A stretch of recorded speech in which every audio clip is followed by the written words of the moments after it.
తేనెటీగలు ఎద్దు. ఒక్కప్పుడు పచ్చని చెట్లతో నిండిన చల్లని అడవిలో శ్రమను దేవతగా పరిగణించే తేనెటీగలు నివసించేవి.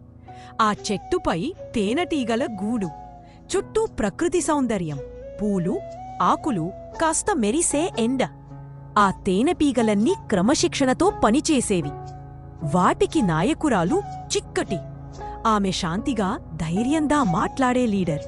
తన చుట్టూ తేనెటీగలన్నీ గైడ్ చేస్తూ నిశ్చింతతతో మాట్లాడుతుంది. శాంతి కోసం నిలబడుతూ బాధ్యతగల నాయకురాలు. ఒకరోజు భీమా అనే ఎద్దు చెట్టు దగ్గరికి వచ్చాడు. అతను విశ్రాంతి తీసుకోవడానికి ఆ చెట్టు కింద కూర్చున్నాడు.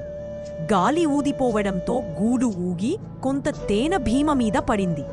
అసహనంతో భీమ తన గొంతుతో గూడు ఢీకొట్టాడు. అది కింద పడిపోయింది. తేనెటీగలు షాక్ అయ్యాయి.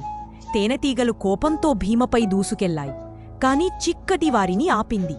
మన కోపం మనకే నష్టం చేస్తుంది. శాంతంగా ఉండటం నేర్చుకుందాం. అతడు తప్పు చేశాడని మనం కూడా తప్పు చేయకూడదు. తన తప్పు గుర్తించిన భీమ తలదించుకొని తేనెటీగలను మన్నించమని అడిగాడు. ఆ రోజు నుండి భీమ తేనెటీగలతో కలిసి పనిచేయసాగాడు.